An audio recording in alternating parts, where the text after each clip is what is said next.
Good morning. Thanks for coming. So my topic today is stillness and mindfulness evenly applied in everyday life. In Chinese, we say 定慧等持. So Ding means concentration or stillness.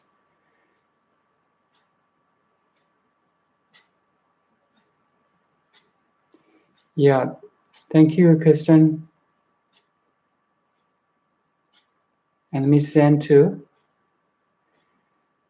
So my topic today is 定慧等持. Ding means stillness, concentration. I would like to be more translated to stillness. Like now. Stillness also can be translated to sense of I amness, which does not move. Your awareness does not move at all.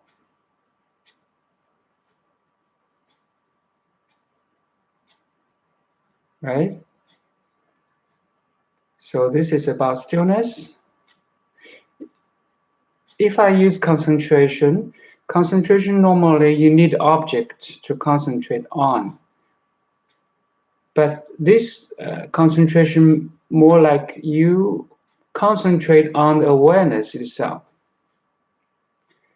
So it's a broader understanding of concentration. Like now, you concentrate on the awareness itself. You still listen to me or watch me, but you know at the background, as a background, your awareness is still there, is always there. So you bring back your attention to the awareness itself.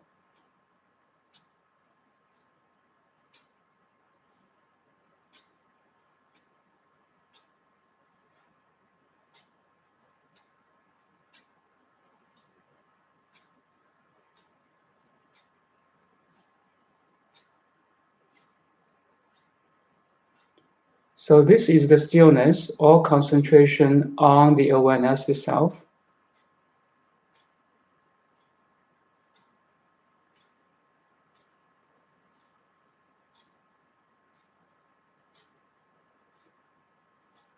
And the second part, mindfulness, is even though you have this background of I amness or stillness or concentration on awareness itself,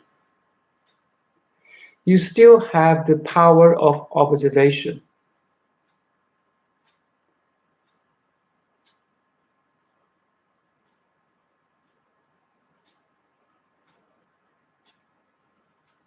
Your intellect still can work,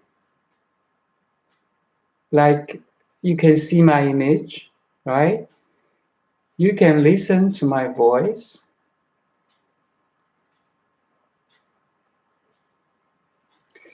You can have a general feeling of your surroundings, like your room, the walls, ceilings, the buzzing of the computer, and so on.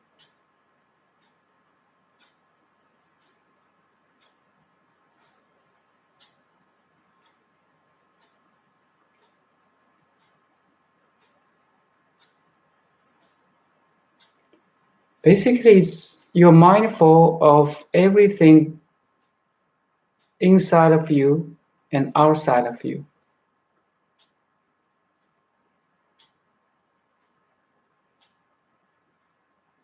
On top of the sense of I amness or stillness.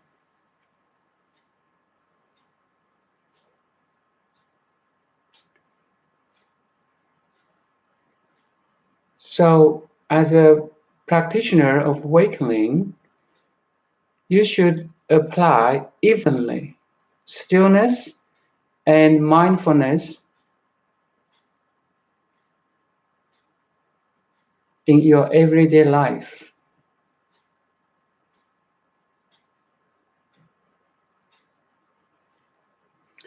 So mindfulness plus stillness, you're not a dead stillness. It's not dead. You're not dead like a rock. You don't feel anything. You are not conscious of anything. No.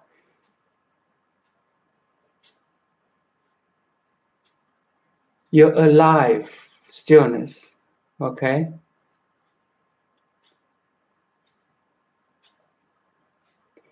But you're not overthinking too. You're not, constantly in the process of thinking.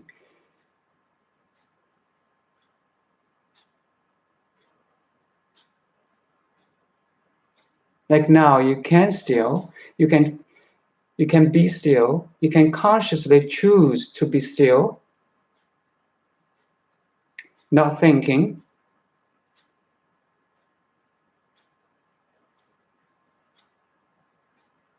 No problem, right? Or you can choose to concentrate on the awareness itself instead of following any object you're aware of.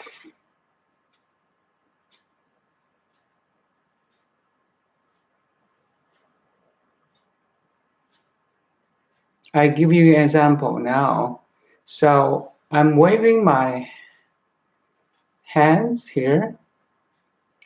So look at my hands, okay? Look at my hand. So if you concentrate on my hands moving,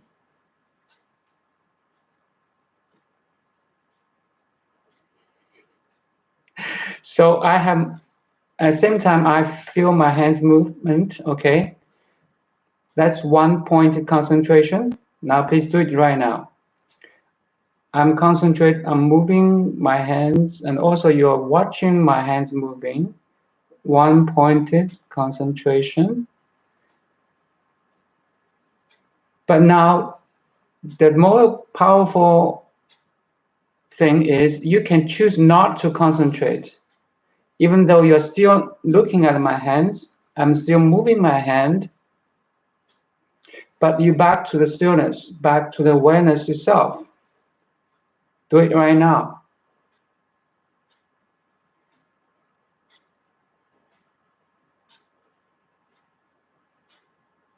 Interesting, right?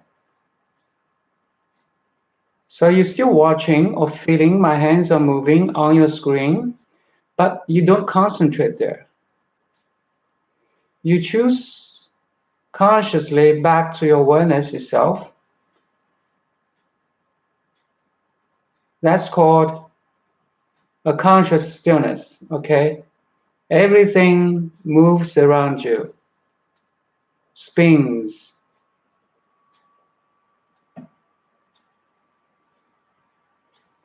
As a sound, as an image, as a memory, as a thought, as a feeling, constantly changing and moving.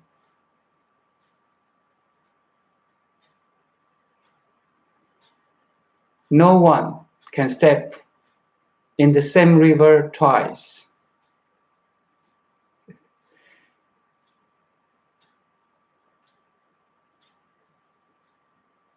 The ancient Greek philosopher notified this.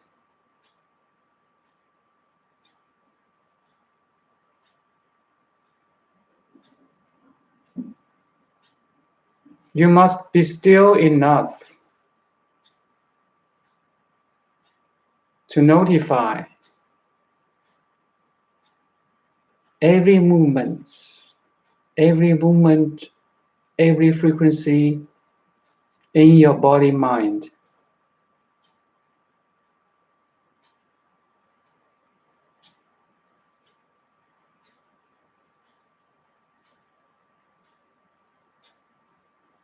So that's the first part of stillness plus mindfulness. Again, it's not dead stillness. You're not a rock. You're conscious stillness. So the second part is the mindfulness. You have the power of differentiate, to analyze, to dissect. The very nature of human mind is to analyze, observe, dissect, reason,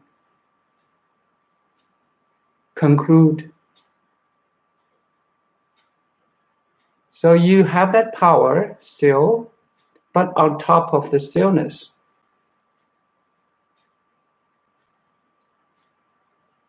You are not overthinking because you had that part of stillness. But you're not dead stillness because you're mindful. So I went back to an analogy which I taught about or said about mirror-like wisdom. Okay, so you are like a mirror, stillness.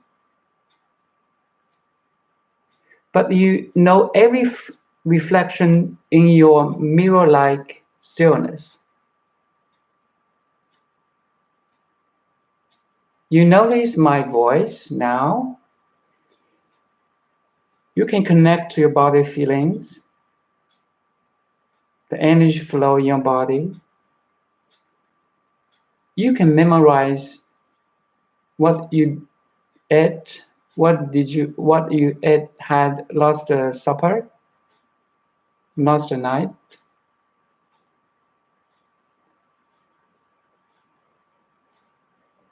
You see, all these movements, memories, feelings, images, sounds, taste, thoughts are all reflections in your mirror-like stillness. You have that power of see everything in your mirror of awareness.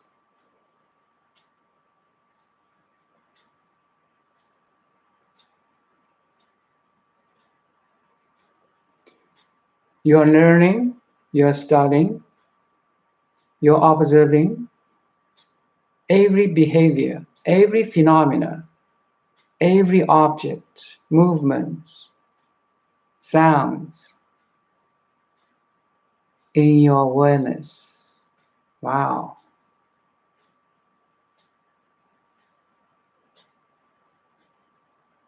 But you're not overthinking.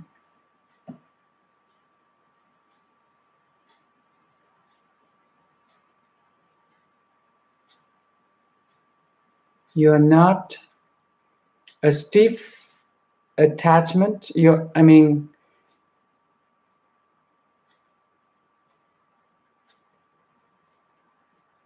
For example, try to memorize what you had last night. A piece of bread,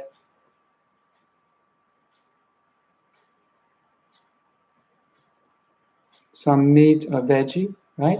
You can memorize it.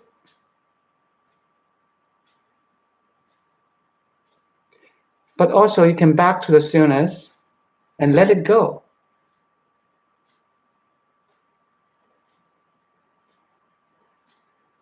And visualize the food again.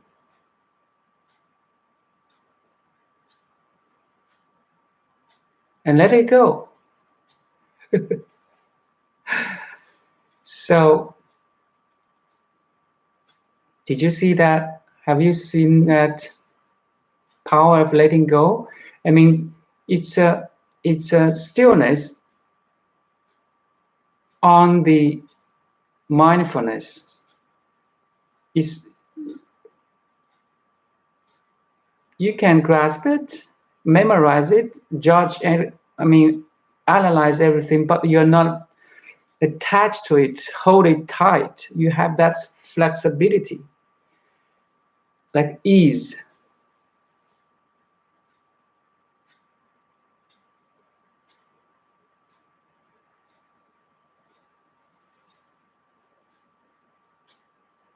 You don't identify with any phenomena. in your stillness, in your awareness anymore. You're flexible because now you can back to the awareness itself. You're not stick to or resist anything in your awareness now, but still preserve that power of observation, analysis, differentiation. You know the difference of an apple and a pear, the color, the taste, the shape. You know the difference, but at the same time, you can back to the source, watching them as oneness. It's a dynamic interaction between oneness and diversity, or vice versa, diversity and oneness. A dynamic interaction between the stillness and the mindfulness, between stillness and the movements, or movements and stillness. Or you can apply all the sounds and the silence and sound, grasping and letting go and grasping. You see, such a beautiful, beautiful realization.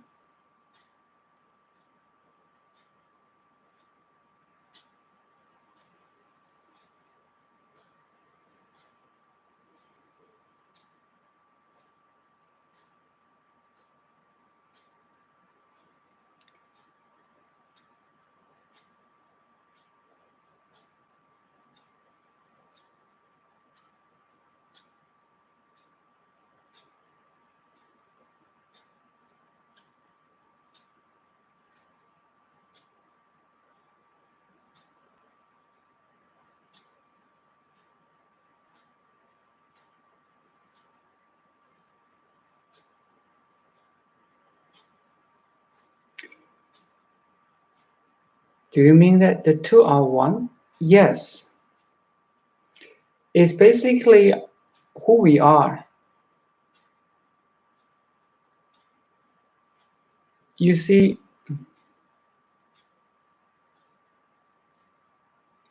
a Buddha has three bodies, three kaya, three kaya bodies. So Dhammakaya, it's like you can be still, total still. You don't have any shape, color, size, gender, location. You are formless, total silence and stillness. Dhammakaya. But at the same time, a Buddha has the second body, Sambodhikaya, a mind, a perception, an intelligence, an intellect, the power of understanding, of knowing things.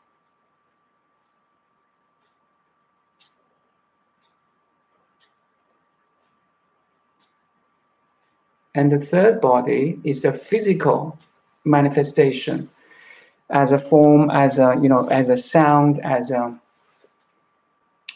image, as a body, as a human body.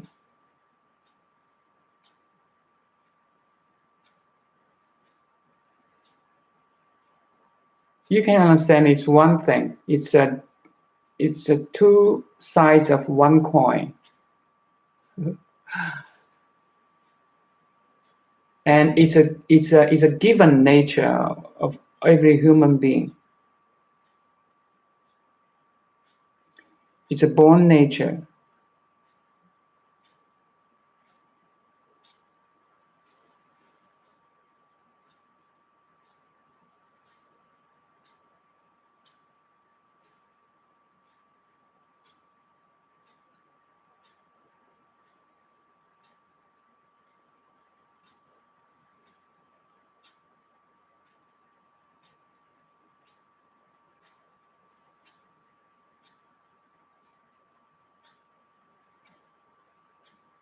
So if you know the sixth patriarch of Zen Buddhism in China, or Chan in China, Huineng, Master Huineng, you can Google him, a profound teacher, a very influential master in Chan Buddhism in China around 6th century. He mentioned, he pointed out Ding Hui Deng Chi, stillness and mindfulness or wisdom applied at the same time in everyday life. Because understanding and observation is unlimited thing. It's like you can, if you add how much human brains now in at this moment in planet Earth, 7 billion, right? So every brain kind of have a specific structure of understanding or of anything. Maybe you're a scientist, you're focused on cosmology, and maybe you're physics studying on subatomic items. Maybe you're a doctor studying the anatomy, autonomy, uh, human bodies, and so on. So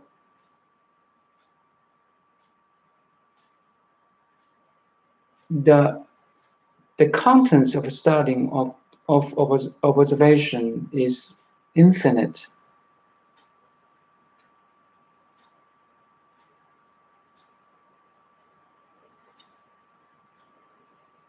You can keep doing, learning, discovering. It's an unfathomable thing. It's how beautiful we are as human beings. We have that power of knowing. But at the same time, you don't lost. You're lost. You're not lost in the discovery. You know, you can be still too. You can letting go everything you have studied, you have learned, and be empty again. It's like a vessel or cup. Before you add anything to a full cup, you have to empty that cup and pour water or coffee or any drinks again. And once it's full, you have to empty it again and have a new cup. You see, the whole thing is like you understanding a little first, mindful, and drop it and have another mindfulness or learning and knowledge. And this can be done infinitely times.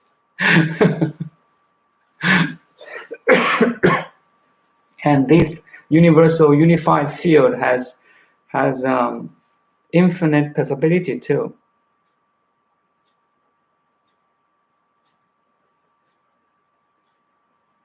You're not limited to any individuality, any specific experience, but every experience is appreciated, is understood in a much higher level. You see that thing? Very, very paradoxical, but it's beyond word.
Okay, I'd like to end in silence again.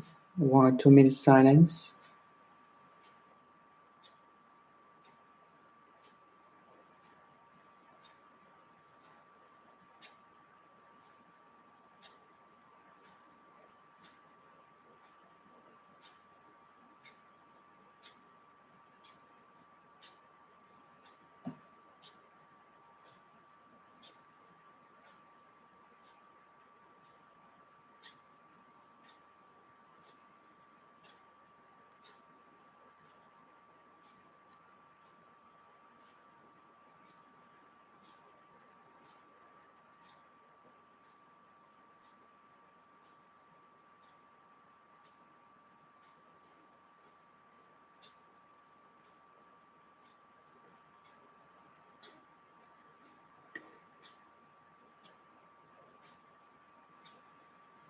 Hello, how can I live without thoughts while do activities like playing video games?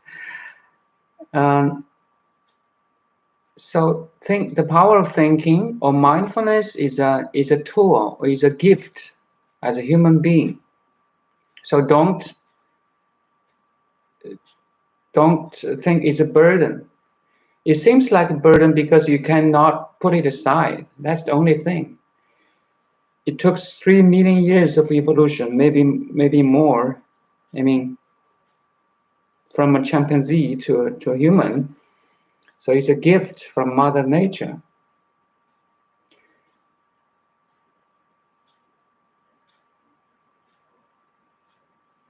Like now, you can understand my word because you have a mind, because you can think, because you can understand.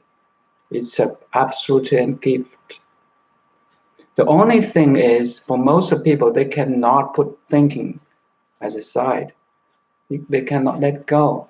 They cannot disidentify with their thoughts, or feelings, and perceptions. That's the only problem. Of course, you can enjoy your playing video games. Sometimes I play video games too.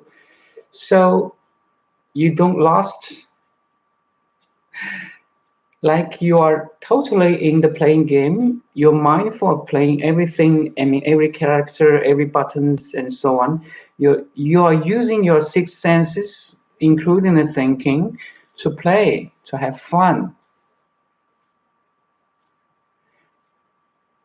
But you don't attach yourself. You can say, okay, today I don't play video games. I just put it aside. That's okay too.